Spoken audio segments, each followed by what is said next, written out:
एक जंगल में एक बड़ा सा बरगद का पेड़ था। उस पेड़ के छाल में एक बूढ़ा बाज रहता था। वह बाज अंधा था। इसके कारण वह कहीं बाहर नहीं जा पाता। उस पेड़ पे बहुत सारे पंछी भी घोंसला बनाकर अपने बच्चों के साथ रहते थे। वह पंछियां पूरा दिन भोजन ढूंढने में लग जाते। यह बूढ़ा बाज पंछियों के बाहर जाने पर उनकी बच्चों को अच्छी अच्छी कहानियां बोलते हुए ध्यान रखता।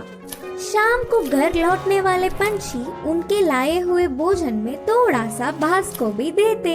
ऐसे समय बीतता गया। एक दिन वहाँ से गुजरता हुआ एक बिल्ली पेड़ पे खेल रहे पंछियों के बच्चों को देखा। आहा, बच्चे बहुत नरम हैं। इनका मांस तो बहुत ही अच्छा होगा। इतने स्वादिष्ट खाने को मैं अपने सामने रखकर पूरा जंगल घूमता रहा। सोचकर उन्हें खाने उस पेड़ पर चढ़ गया। उस बिल्ली को देख सारे पंछियों के बच्चे डर के चिल्लाने लगे। वह आवाजें सुनकर बाज शाल से बाहर आकर कौन है वो करके गुस्से में चिल्लाया।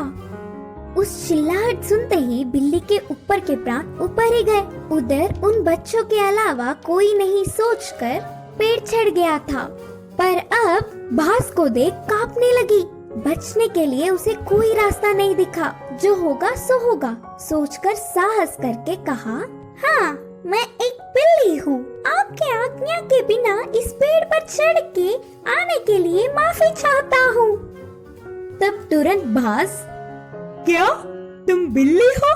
पहले इस पेड़ से उतरकर चले जाओ, नहीं तो तुम्हारे प्राण ले लूंगा, बोलकर चेतावनी दी।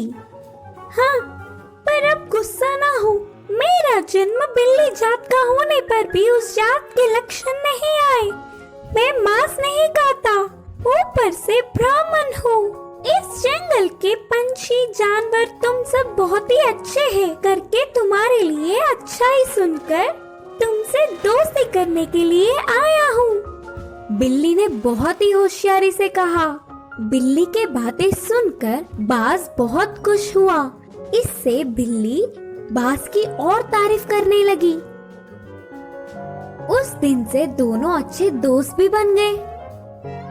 तब से हर दिन वह बिल्ली पंछियों के ना होने के समय पर बाज के पास आकर 1 घंटा बातें करके चली जाती। बिल्ली के मीठे मीठे बातों से पंछियों के बच्चे उससे अच्छे से मिल गए।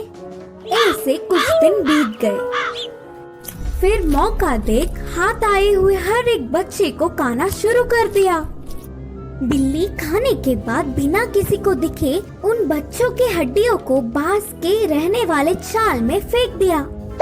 आगे आगे पेड़ पे रहने वाले पंछी अपने बच्चों को गायब होता देख वह सब एक दिन इकट्ठा होकर बाज के पास आकर अपने बच्चों के गायब होने वाले खबर पूछे। अंधा बाज उसे कुछ नहीं पता, लेकिन सारे पंछी बाज के घर जाकर देखा तो पूरा चाल पंछी के बच्चों की हड्डियों से भरा पड़ा था। बिल्ली के बारे में ना कुछ जाने बिना सारे पंछी बाज ही उनके बच्चों को मारकर खाया होगा सोचकर उस बूढ़े बाज को अपने नुकीले चोंचों से वार कर करके मार दिया। करके पीड़ित होते हुए बाज ने अपने प्राण छोड़े। इस कहानी की शिक्षा है कि जन्मजात के लक्षण मरने से भी नहीं मिटते।